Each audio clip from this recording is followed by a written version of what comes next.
Hey guys! In this first lesson we'll take a look at a simple flattened list and do some basic list management operations with it.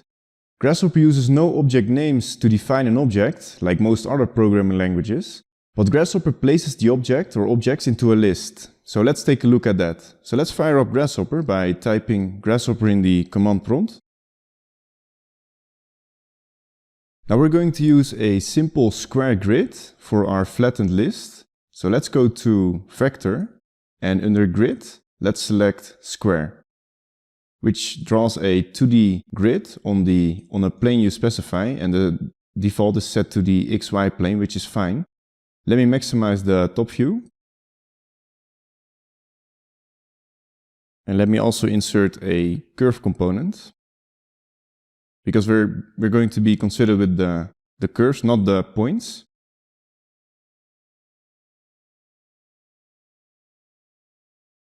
So let's make the grid a little bit bigger by inserting some number sliders.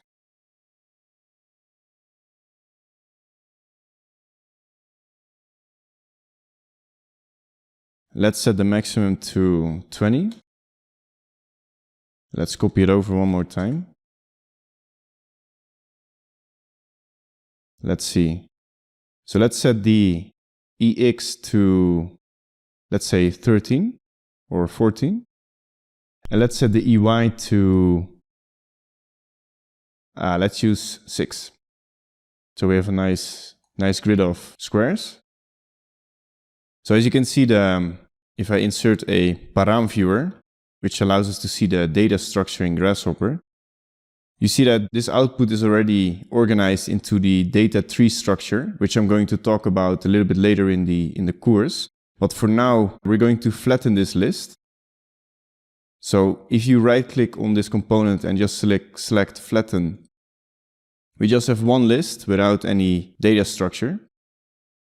Now every item in the list has an index in front to access and retrieve this item. I can show you this by inserting a panel. And a panel is a really handy component, as you can remember from the Grasshopper 101 course,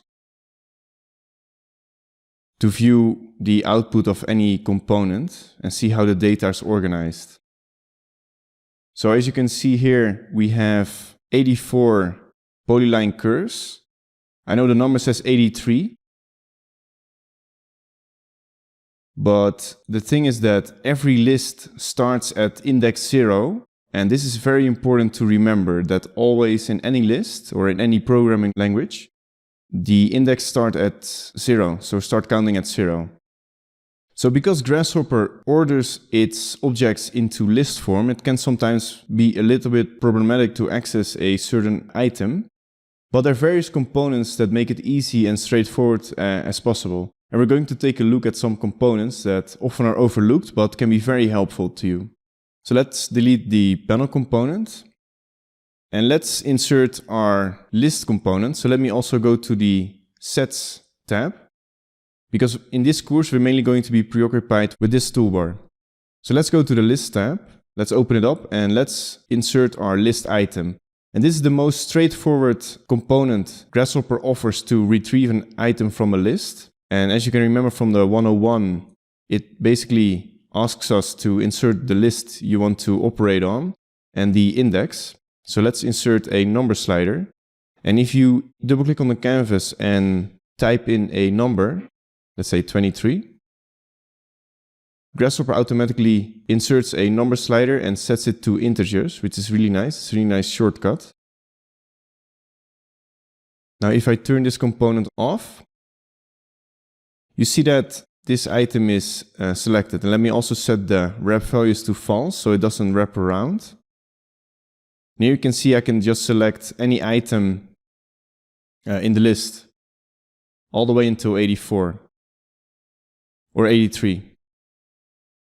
Because if I go to 84, it turns orange because we surpassed the last value in the list. Now, let me show you another component which we're going to be focused on. So let's go to the List tab. And there are two I want to show you, which is Replace Items, which replaces an item in a list, which can be really helpful. And the other one is item index. which is a different way to retrieve an item from a list, which is very helpful as well. Now, let's select an item in our list. Let's say number 48. So let's say I want to do an operation on this item. Let's say I want to scale this item a little bit smaller. So let's insert a polygon center to get the center of this square. Now let's insert a scale component. This allows us to scale items. Now it asks us which geometry we want to use, and that's going to be our rectangle 48. And then the second is the center point, which is the output from the polygon center, and the F, which is the last one, which is the scaling factor. So let's insert a number slider, and let's set it to 0.5.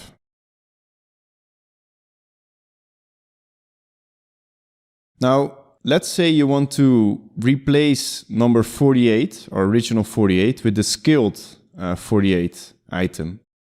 Now this is exactly, the list replace component does exactly that. So the first item, or the first input it asks is the list to modify, which is going to be our original list. Now the second input is the items you want to replace with, which is going to be our scaled square. And the third input is going to be the index, which you want to replace it with, which is going to be, again, 48. So now if I turn everything off, you see that our new list consists of the 84 polyline curves, but number 48 is the scaled rectangle, which is really nice. Now let's take a look at the second component. But before we do that, let's go back to list, because there's another component I forgot, which I also want to show you, which is list insert. Now this component allows us to insert an extra item into a list instead of replacing it, which can also be very helpful. So let's connect our original list to DL. And it basically works almost the same as the list replace. So the second input will be a geometry you want to insert into this list. Now, just for a change, let's draw some geometry in Rhino. And this can be anything. It can be a curve, a point, a vector. So let's draw a curve.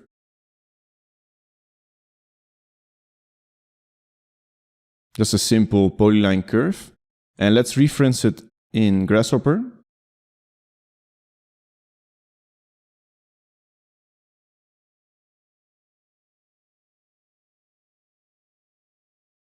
Now the third input again is the index you want to insert it in. Let's copy our integer slider, our 48 integer slider. Let's say I want to insert it in index 5. So now if I insert a panel, just to see the outcome, you see that on spot 5, right now we have a referenced polyline curve. And that is exactly the polyline curve from Rhino we referenced. So it got nicely inserted into the list. And the list got grown after index 5. So instead of 84 polyline curves or 84 items, right now we have 85 items. That brings me to the last item, or the last component I want to show you, which is the item index. And this basically works backwards. It will retrieve an index from an object you're trying to find into a list. So let's say I'm not really happy with this list right now. Right now I have one item in this list, which is the reference polyline curve, and I don't want that. I want to kind of remove it from this list. But I don't know exactly which index this item is. And this component allows me to retrieve that. So let's connect our L to the L.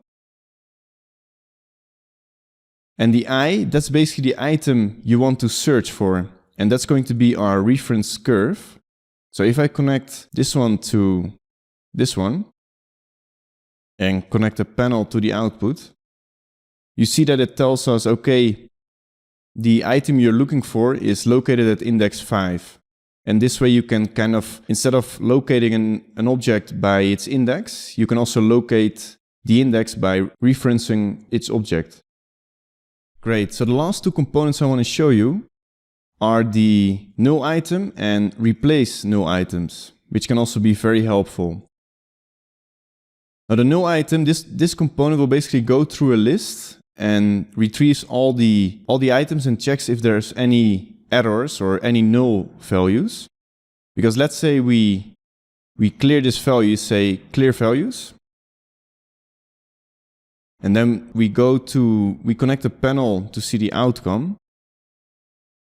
You see that right now at item 5 or index 5, we have a null located. And sometimes you don't want that. You want a list that's clean, or you want to replace that null for another item, let's say. So the first item is to find the null items located in the list. We can connect this output to the eye. Let's connect a panel to it to see what it spitted out. And the N, those stand for the null items it found. The X, if an item is invalid, which in our case is also the case. It's a null, but also an invalid item. And the D is a description why this item is invalid. So let's connect the N to our panel, and you see it spitted out a Boolean pattern with false and true. And you see that at item 5, or index 5, it gave us a true value. This is because at that index, there's a null item located. And the same for the X. It's also true in that case. And if I connect the D to it, you see that it gives a reason what's the problem. And it tells us like, hey, the data does not exist, which makes sense because I clear the input from our curve component. Now let's say I want to replace a null with another value, which is very common. And this component does exactly that. So let's connect also our list to that component. And the R, that's the item you want to replace it with. And this can be also anything. It doesn't have to be, in our case, curves. Let's say I want to insert a text. And let's say